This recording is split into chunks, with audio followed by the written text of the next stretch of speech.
Hello students, good evening. उम्मीद करती हूँ आप सभी अच्छे होंगे और स्वस्थ होंगे। स्वागत है आप सभी का आज की क्लास में।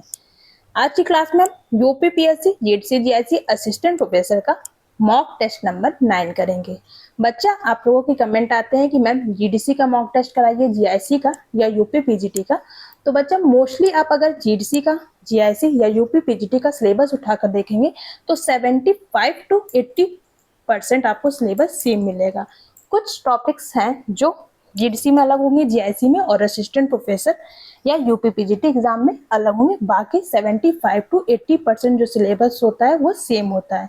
तो अगर आप कोई भी एग्जाम दे रहे हैं, GDC GIC assistant professor, UP PGT या कोई भी स्टेट लेवल का, एमपीपीएससी का, आरपीएससी का, ये वीडियो आपके लिए उपयोगी है।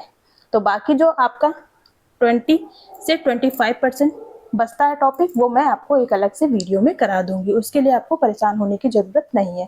तो चलिए शुरू करते हैं आज की वीडियो।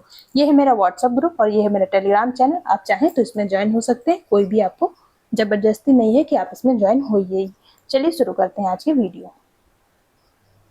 आज का हमारा पहला क्वेश्चन है, the passing of traditional society पुस्तक के लेखक कौन है? Option A Daniel Bell, option B W Tosto, option C Gurnath Middle और ऑप्शन डी एवरेट रोजर्स। तो बताइए, the passing of traditional society. और एक रिक्वेस्ट और है आपसे, अगर वीडियो थोड़ी सी भी आपको मेरी यूजफुल लगती है, अच्छी लगती है, तो वीडियो को लाइक जरूर किया कीजिए। तो इस क्वेश्चन का जो राइट आंसर है वो है option A Daniel learner. Option A इसका राइट आंसर है। नेक्स्ट क्वेश्चन है, सतत विकास शब्द किस रिपोर्ट द्वारा लोकप्रिय हुआ था?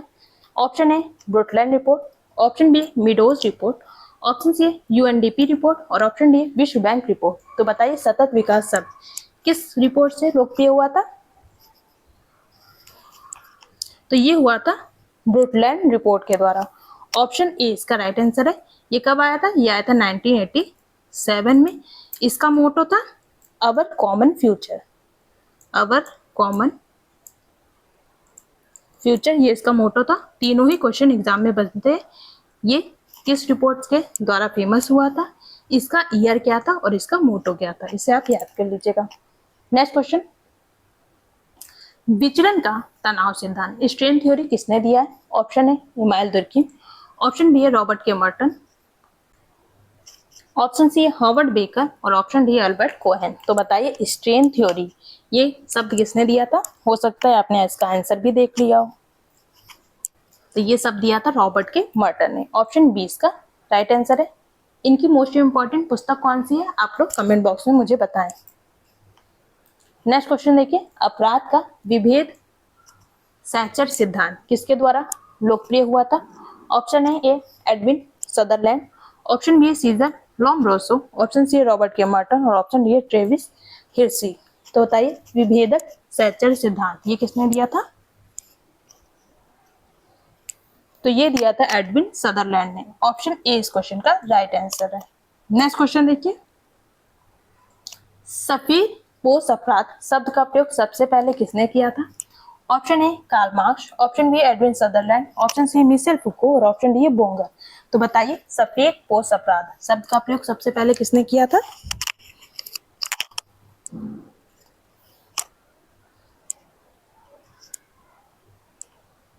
तो ये किया था एडविन सदरलैंड ने। सफेद पोष अपराध कौन करते हैं? जो व्यक्ति उच्च परिस्थिति पर बैठे होते हैं, जिनका स्टेटस काफी हाई होता है और जो सम्मानजनक स्थिति पर होते हैं, जैसे आपके डॉक्टर हो गया, वकील हो गया, इनके द्वारा जो अपराध किया जाता है वो व्हाइट कॉलर क्राइम के अंतर्गत आएगा।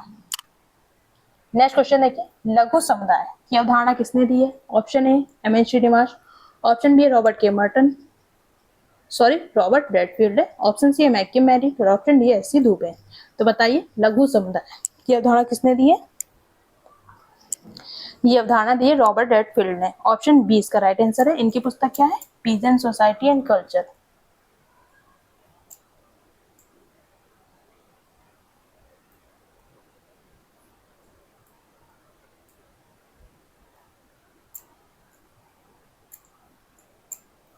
नेक्स्ट क्वेश्चन देखिए, 73वां संविधान संशोधन अधिनियम 1992 किससे संबंधित है? ऑप्शन ए नगर पालिकाओं से, ऑप्शन बी पंचायती राज संस्थाओं से, ऑप्शन सी है शिक्षा के अधिकार से, और ऑप्शन डी है जनजातीय कल्याण से।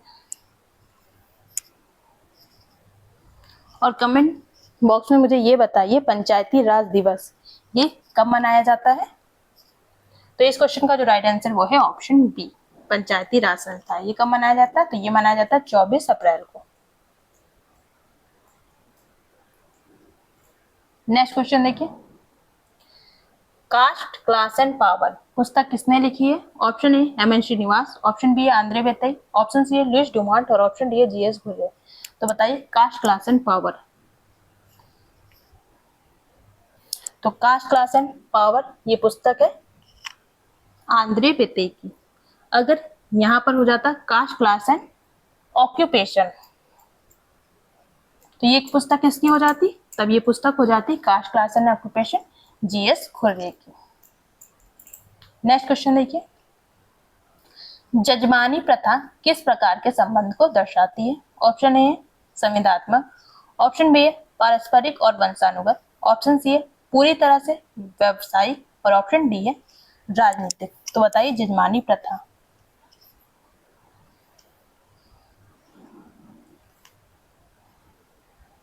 तो सबसे पहले इसका जजमानी प्रथा का प्रयोग किया था विलियम वाइजर ने।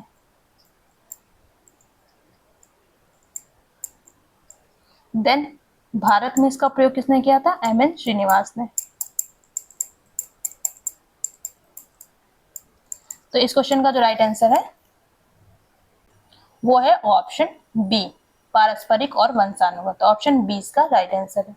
नेक्स्ट क्वेश्चन देखिए, प्रभु जाति डोमिनेंट कास्ट की अवधारणा किसने दी है? Option A S C Dube ने, option B M S Srinivas ने, ऑप्शन सी है जीएस घुर्रे ने और ऑप्शन डी है योगेंद्र सिंह ने। तो बताइए प्रबल जाति की अवधारणा किसने दी है? तो ये अवधारणा दी है एम एन श्रीनिवास ने। ऑप्शन बी इस क्वेश्चन का राइट आंसर है। अगर पूछे प्रभुत्व व्यक्ति की अवधारणा किसने दी है?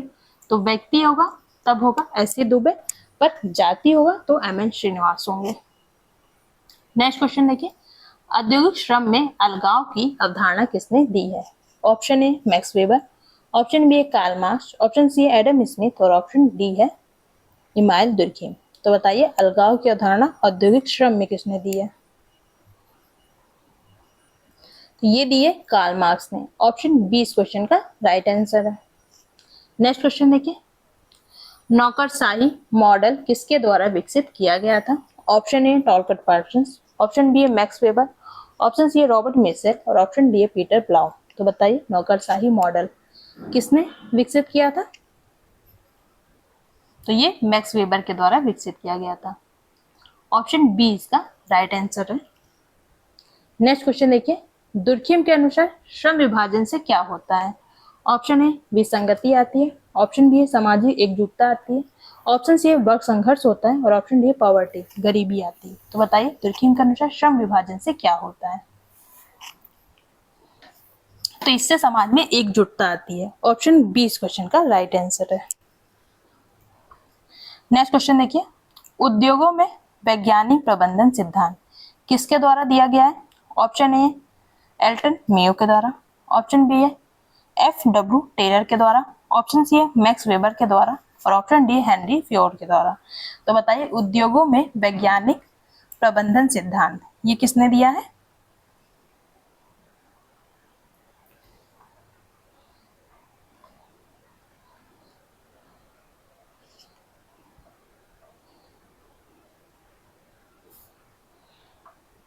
तो ये दिया ए डब्ल्यू टेलर ने। ऑप्शन बी इस क्वेश्चन का राइट आंसर है। नेक्स्ट क्वेश्चन देखिए, उद्योगों में हॉर्थोन अध्ययन किसने किया? ऑप्शन ए डब्ल्यू टेलर ने, ऑप्शन बी एल्टन मेयो ने, ऑप्शन सी रॉबर्ट ब्रॉनर ने और ऑप्शन डी कार्ल मार्क्स ने। तो बताइए उद्योगों में हॉर्थोन स्टडी किसके द्वारा की गई है?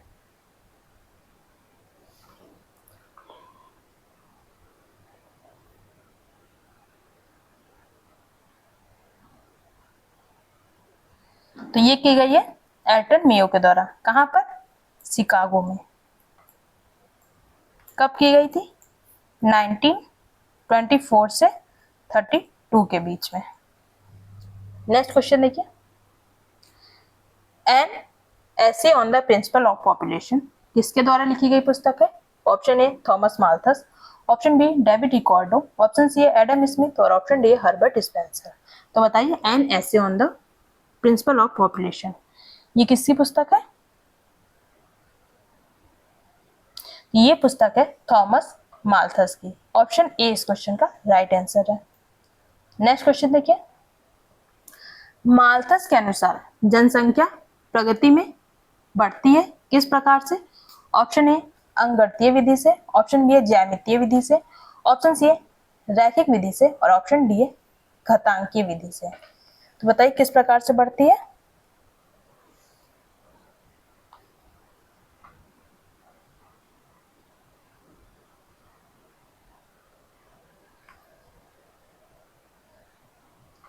तो ये बढ़ती है ज्यामितीय विधि से। ज्यामितीय विधि मतलब जनसंख्या किस प्रकार से बढ़ती है?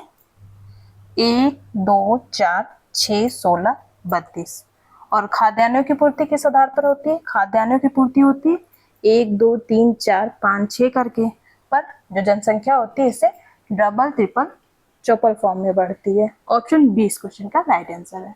नेक्स्ट क्वेश्चन देखिए, जनसांख्यिकी किसका वैज्ञानिक अध्ययन है? ऑप्शन ए पृथ्वी का, ऑप्शन बी मानव जनसंख्या का, ऑप्शन सी है पशु का और ऑप्शन डी कल्चर संस्कृति का। तो बताइए जनसांख्यिकी किसका वैज्ञानिक अध्ययन है? ये है मानव जनसंख्या का अध्ययन। ऑप्शन बी इस क्वेश्चन का राइट आंसर है। नेक्स्ट क्वेश्चन,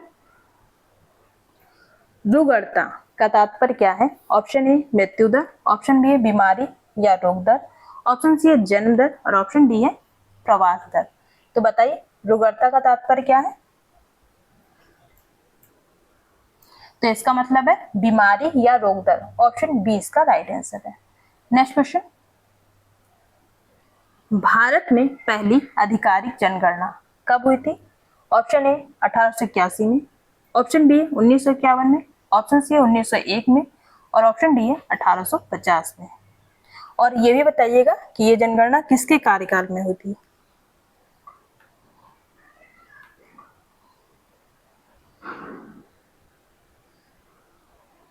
सबसे पहले जो 1872 में जनगणना हुई थी तो ये की अनियमित जनगणना थी। ये भी एग्जाम में क्वेश्चन पूछा जाता है किसके कार्यकाल में हुई थी? तो ये हुई थी लॉर्ड रिपन के कार्यकाल में। और आधिकारिक जनगणना हुई है 1881 में। किसके कार्यकाल में हुई है? तो ये हुई है लॉर्ड मेयो के कार्यकाल में। किसके? लॉर्ड मेयो के कार्यकाल में। नेक्स्ट क्वेश्चन, पितृसत्ता शब्द किससे जुड़ा है? ऑप्शन ए सिल्विया बॉल्बी से, ऑप्शन बी कैट मिलर्ट से, ऑप्शन सी जूडिथ बटलर से और ऑप्शन डी एन ओकले से। तो बताइए पितृसत्ता शब्द किससे जुड़ा है? ये जुड़ा है सिल्विया बॉल्बी से। ऑप्शन ए इस क्वेश्चन का राइट आंसर है। नेक्स्ट क्वेश्चन देखिए, सेक्स जैविक होता है जबकि जेंडर है। Sex is biological where gender is. Option A मनोवैज्ञानिक, ऑप्शन बी सामाजिक या सांस्कृतिक, ऑप्शन सी है प्राकृतिक और ऑप्शन डी है स्थायी। तो बताइए जेंडर क्या होता है?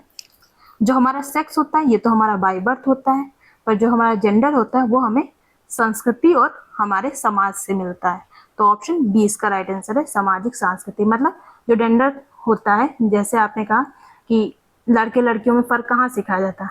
आप पैदा तो हो गए, ये तो बायोलॉजिकल हो गया कि शरीर में जो डिफरेंसेस है लड़के और लड़कियों में, पर आपको किसकी तरह रहना है ये हमें समाज सिखाता है। ऑप्शन बी इस क्वेश्चन का राइट आंसर है। Next question, the subjection of women के लेखक कौन है? Option A Mary Wollstonecraft, option B है जे.एस. मिल, ऑप्शन सी है फ्रेडरिक एंजल्स और option D Simone de Beauvoir. तो बताइए सब्जेक्शन ऑफ वुमेन के लेखक कौन है?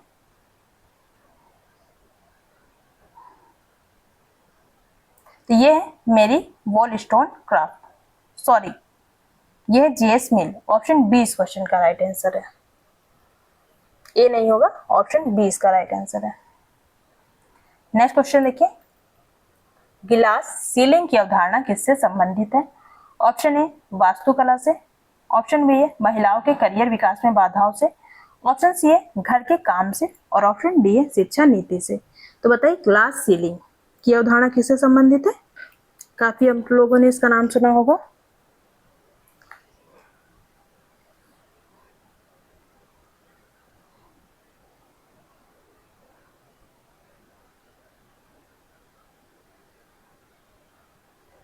तो ये संबंधित है महिलाओं के करियर के विकास में बाधाओं से। Barriers to women's career advancement, option B इसका राइट आंसर है। नेक्स्ट क्वेश्चन देखिए, क्यूर थ्योरी मुख्य रूप से किससे संबंधित है? ऑप्शन ए आर्थिक वर्ग से, ऑप्शन बी एलजीबीटीक्यू और जेंडर आइडेंटिटीज लिंग पहचान से, ऑप्शन सी है औद्योगिक संबंध से और ऑप्शन डी है ग्रामीण विकास से। तो बताइए क्यूर थ्योरी किससे संबंधित है? तो ये संबंधित है एलजीबीटीक्यू और जेंडर आइडेंटिटीज से। ऑप्शन बी इसका राइट आंसर है। एलजीबीटी का फुल फॉर्म अगर आपको पता है तो जरा मुझे बताइए आप लोग।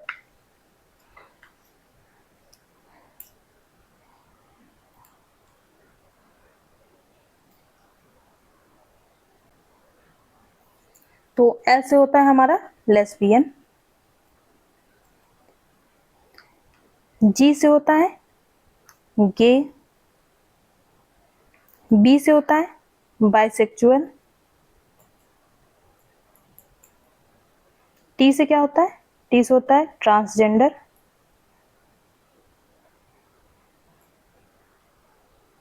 और क्यू से क्या होता है? क्यूर। ये आपका एलजीबीटीक्यू का फुल फॉर्म याद कर लीजिएगा, एग्जाम में पूछा जा सकता है। नेक्स्ट क्वेश्चन देखिए, विकास परियोजनाओं के कारण लोगों के अपने घरों से जबरन विस्थापन के लिए किस शब्द का प्रयोग किया जाता है? Option A migration, option B displacement, option C urbanisation और ऑप्शन डी है ग्लोबलाइजेशन। तो बताइए जब हम किसी व्यक्ति को जबरन उसे उसके जगह से निकालते हैं तो वो क्या कहलाता है? अगर व्यक्ति अपनी इच्छा से जा रहा है तो वो माइग्रेशन कहलाएगा, प्रवास कहलाएगा, पर जबरदस्ती जा रहा है तो ये विस्थापन कहलाएगा, डिस्प्लेसमेंट। ऑप्शन बी इस क्वेश्चन का राइट आंसर है। नेक्स्ट क्वेश्चन, भारतीय संदर्भ में वैश्वीकरण ने निम्नलिखित में से किसे जन्म दिया है? ऑप्शन ए सांस्कृतिक समरूपता को, ऑप्शन बी बढ़ते उपभोगवाद को, ऑप्शन सी सूचना प्रौद्योगिकी में उछाल आया है और ऑप्शन डी उपरोक्त सभी। तो बताइए वैश्वीकरण ने किसको जन्म दिया है? तो इस क्वेश्चन का जो राइट आंसर है उपरोक्त सभी। इसमें सांस्कृतिक समरूपता भी बढ़ी है, उपभोगवाद भी बढ़ा है और सूचना प्रौद्योगिकी में भी उछाल आया है। ऑप्शन डी इसका राइट आंसर है। नेक्स्ट क्वेश्चन देखिए, निम्नलिखित में से किस समाजशास्त्री ने भारतीय परंपरा के आधुनिकीकरण मॉडर्नाइजेशन ऑफ इंडियन ट्रेडिशन पर चर्चा किया है? Option A M S Srinivas, option B Yogendra Singh, option C है एस सी दुबे और ऑप्शन डी है आंद्रे बेतेई। इस क्वेश्चन का आंसर क्या होगा? तो इस क्वेश्चन का जो राइट आंसर है वो है option B Yogendra Singh. Option B इसका राइट आंसर है। नेक्स्ट क्वेश्चन, पारिस्थितिकी क्षरण इकोलॉजिकल डिग्रेडेशन का मुख्य कारण क्या है? ऑप्शन ए वनों की कटाई और प्रदूषण, ऑप्शन बी है वनीकरण, ऑप्शन सी है जैविक खेती और ऑप्शन डी है पारंपरिक जीवन शैली। तो बताइए वनों की कटाई और प्रदूषण का मुख्य लक्षण क्या है? सॉरी, मैंने इसका आंसर ही बता दिया आपको। पारिस्थितिकी क्षरण का मुख्य कारण है वनों की कटाई और प्रदूषण। ऑप्शन ए इसका राइट आंसर है। नेक्स्ट क्वेश्चन देखिए, राष्ट्र निर्माण में बहुवाद का क्या अर्थ है? ऑप्शन ए एक धर्म का शासन, ऑप्शन बी है विविध समूहों का सह अस्तित्व, ऑप्शन सी है अल्पसंख्यकों को हटाना और ऑप्शन डी है एक ही भाषा को अपनाना। तो बताइए बहुवाद प्लूरलिज्म का क्या मीनिंग होता है? इसमें होता है विविध समूहों का सह अस्तित्व। ऑप्शन बी इसका राइट आंसर है। भारत इसका सबसे अच्छा उदाहरण है। नेक्स्ट क्वेश्चन देखिए, विसंगतिपूर्ण आत्महत्या किसके कारण होती है? ऑप्शन ए अत्यधिक सामाजिक विनियमन के, ऑप्शन बी सामाजिक आर्थिक स्थिति में अचानक परिवर्तन से, ऑप्शन सी समूह में उच्च एकीकरण से और ऑप्शन डी है व्यक्तिगत पहचान की कमी से। तो बताइए एनोमिक सुसाइड कब करता है व्यक्ति?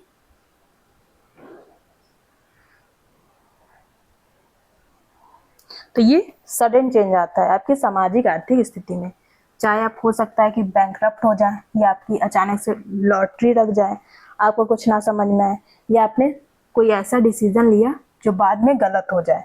तो ये सभी क्या होते हैं, सामाजिक आर्थिक स्थिति में परिवर्तन के कारण बनते हैं। तो ऑप्शन बी इस क्वेश्चन का राइट आंसर है। नेक्स्ट क्वेश्चन देखिए, मानव विकास सूचकांक में निम्नलिखित में से क्या शामिल है? ऑप्शन ए जीवन प्रत्याशा, ऑप्शन बी शिक्षा, ऑप्शन सी प्रति व्यक्ति आय और ऑप्शन डी उपरोक्त सभी।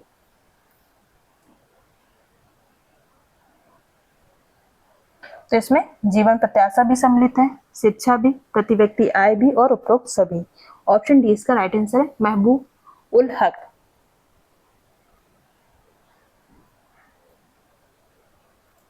ने इस कॉन्सेप्ट को दिया था। किसने? महबूब उल हक ने। नेक्स्ट क्वेश्चन, किसने अपराध को आचरण के मानदंडों के उल्लंघन के रूप में परिभाषित किया है? Option A Sellin, option B Durkheim, option C Merton और ऑप्शन डी लोम्ब्रोसो। किसने अपराध को आचरण के मानदंडों के उल्लंघन के रूप में परिभाषित किया है? ये परिभाषित किया सेलिन ने। ऑप्शन ए इसका राइट आंसर है। नेक्स्ट क्वेश्चन, सतत विकास किसके साथ विकास को संतुलित सतत विकास किसके साथ विकास को संतुलित करने पर जोर देता है? ऑप्शन ए पारिस्थितिक संरक्षण, ऑप्शन बी उच्च औद्योगिक लाभ, ऑप्शन सी सैन्य विस्तार और ऑप्शन डी केवल शहरी विकास। पता नहीं कभी कभी होता है कि जबान क्यों लड़खड़ाने लगती है, पढ़ सही रहा है पर बोल इंसान उल्टा सीधा ही रहा है, तो उसके लिए सॉरी, थोड़ा सा आप लोगों को इश्यू होता होगा समझने में। तो इस क्वेश्चन का जो राइट आंसर है वो ऑप्शन ए पारिस्थितिक संरक्षण, इकोलॉजिकल प्रोटेक्शन। ऑप्शन ए इसका राइट आंसर है। नेक्स्ट क्वेश्चन, प्राथमिक विचलन और द्वितीयक विचलन की अवधारणा किसके द्वारा दी गई थी? ऑप्शन ए एडविन लेमंड के द्वारा, ऑप्शन बी हॉवर्ड बेकर के द्वारा, option C Robert K Merton के द्वारा और ऑप्शन डी इमानुएल दुर्खिम के द्वारा। तो बताइए प्राथमिक विचलन द्वितीयक विचलन की अवधारणा किसने दी थी? तो ये दी है एडविन लेमर्ट ने। ऑप्शन ए इस क्वेश्चन का राइट आंसर है। नेक्स्ट क्वेश्चन देखिए, किस भूमि व्यवस्था के तहत कर सीधे किसान से वसूला जाता था? ऑप्शन ए जमींदारी प्रथा में, ऑप्शन बी रेतवाड़ी प्रथा में, ऑप्शन सी मालवाड़ी प्रथा में और ऑप्शन डी जागीरदारी प्रथा में। तो बताइए किस भूमि व्यवस्था में सीधे किसान से कर वसूला जाता था?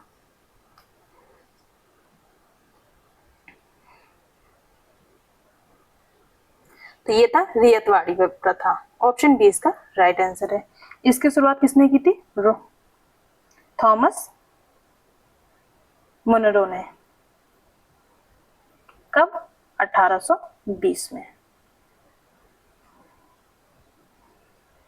नेक्स्ट क्वेश्चन, तेभागा आंदोलन किस राज्य से संबंधित है? Option A Bihar, option B Bengal, option C Punjab और ऑप्शन डी केरल। तो बताइए तेभागा आंदोलन। तो ये पश्चिम बंगाल, ऑप्शन बी इसका राइट आंसर है। नेक्स्ट क्वेश्चन, किसने भारतीय किसानों को मालिक किसान मजदूर में वर्गीकृत किया है? ऑप्शन ए डेनियल थॉर्नर ने, ऑप्शन बी कार्ल मार्क्स ने, option C M N Srinivas ने और ऑप्शन डी जी एस घुरे ने। तो बताइए मालिक किसान मजदूर इसका कॉन्सेप्ट किसने दिया था? ये कॉन्सेप्ट दिया डेनियल थॉर्नर ने। ऑप्शन ए इसका राइट आंसर है। नेक्स्ट क्वेश्चन देखिए, ग्रामीण शहरी अंतर की विशेषता क्या है? ऑप्शन ए समुदाय का आकार, ऑप्शन बी व्यवसाय, ऑप्शन सी जनसंख्या का घनत्व और option D all of the above. तो बताइए ग्रामीण शहरी में आप अंतर किस आधार पर कर सकते हैं?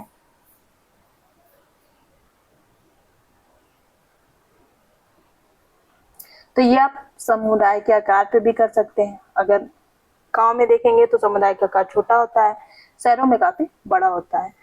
और व्यवसाय के आधार पर भी कर सकते हैं। गांव में काफी लोग कृषि करते हैं और यहाँ पर लोग कारखानों फैक्ट्रियों में ज्यादा काम करते हैं। देन जनसंख्या घनत्व, वहां पर जनसंख्या घनत्व कम होता है और शहरों में क्या अधिक होता है। तो ऑप्शन डी इस क्वेश्चन का राइट आंसर है, ऑल ऑफ द अबव।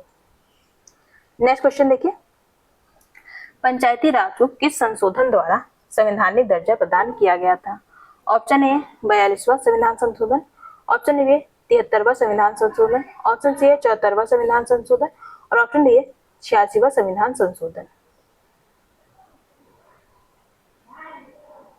तो ये था 73वां संविधान संशोधन। ऑप्शन बी इसका राइट आंसर है।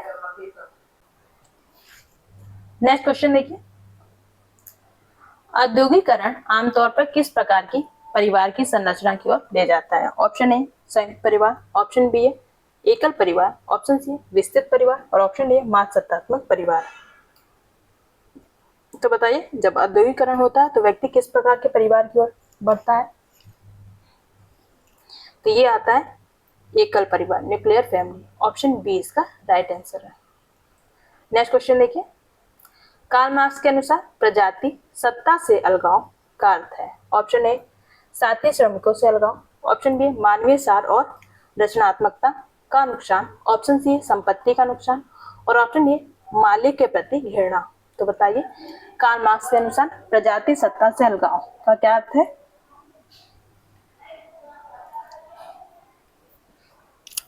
तो इससे क्या होता है? मानवीय सार और रचनात्मकता का नुकसान होता है। ऑप्शन बी इसका राइट आंसर है।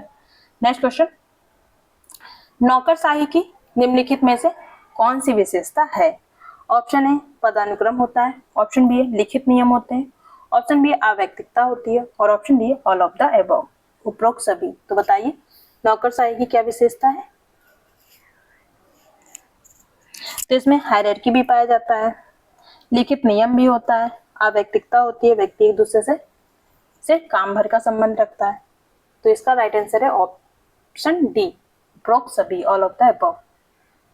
नेक्स्ट क्वेश्चन देखिए, स्त्रीकरण पर औद्योगिकरण का प्रभाव किस रूप में सामने आता है? ऑप्शन ए नए मध्यम वर्ग के उदय के रूप में, ऑप्शन बी जाति व्यवस्था की मजबूती के रूप में, ऑप्शन सी सभी वर्गों के उन्मूलन के रूप में और ऑप्शन डी सामंतवाद की ओर वापसी के रूप में। तो बताइए, स्त्रीकरण पर औद्योगिकरण का प्रभाव किस रूप में सामने आता है?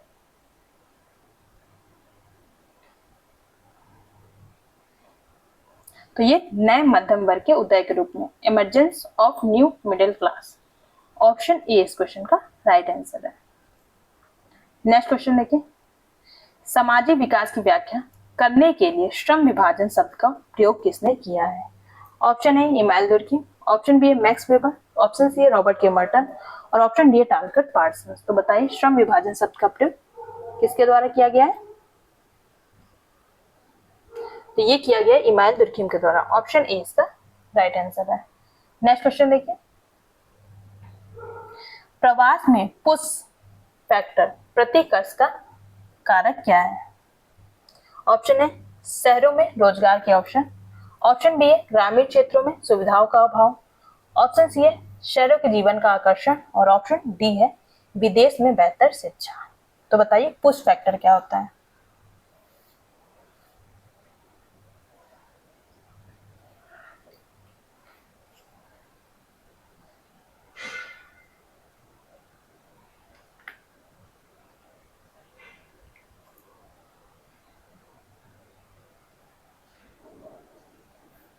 तो पुश फैक्टर होगा आपका ग्रामीण क्षेत्रों में सुविधाओं का अभाव, मतलब आप अपने मन से नहीं जा रहे हैं, ग्रामीण समुदाय में जो सुविधाएं हैं वो आपको नहीं मिल पा रही, तो आपको जबरदस्ती अपना स्थान छोड़कर दूसरे स्थान पर जाना पड़ रहा है। अगर शहरों में रोजगार के अवसर ये होता, तो यहाँ पर क्या होता है? ये होता आपका पुल फैक्टर, ये आपको क्या कर रहा है? आकर्षित कर रहा है। ऑप्शन बी इसका राइट आंसर है। नेक्स्ट क्वेश्चन देखिए, उग्र नारीवाद किस पर केंद्रित है? ऑप्शन ए कानूनी सुधार पर, ऑप्शन बी पितृसत्ता को मूल कारण के रूप में उखाड़ फेंकने पर, ऑप्शन सी समान वेतन पर और ऑप्शन डी आर्थिक वर्ग संघर्ष पर। तो बताइए,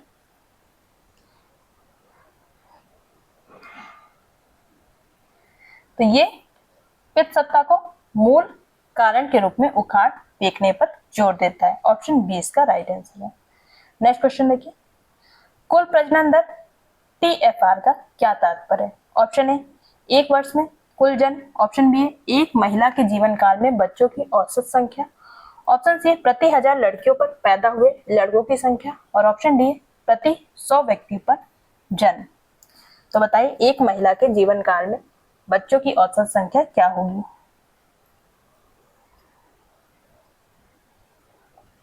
एक महिला के जीवन काल में औसत बच्चों की संख्या क्या कहलाएगी? ये कहलाएगा कुल प्रजनन दर। ऑप्शन बी इसका राइट आंसर है। नेक्स्ट क्वेश्चन, पितृसत्ता एक सामाजिक व्यवस्था है जहां शक्ति किसके पास होती है? ऑप्शन ए महिलाओं के पास, ऑप्शन बी पुरुषों के पास, ऑप्शन सी बच्चों के पास और ऑप्शन डी पुजारियों के पास। तो बताइए पितृसत्ता में शक्ति किसके पास होती है? तो ये होती है पुरुषों के पास। ऑप्शन बी इसका राइट आंसर है। नेक्स्ट क्वेश्चन है और आज की वीडियो का ये लास्ट क्वेश्चन है। लिंग का उदारवादी सिद्धांत किसका समर्थन करता है? ऑप्शन ए क्रांतिकारी का, ऑप्शन बी कानून के माध्यम से समान अधिकार और अवसर का, ऑप्शन सी महिलाओं के लिए अलग समाज का और ऑप्शन डी पारंपरिक भूमिकाओं को बनाए रखने का।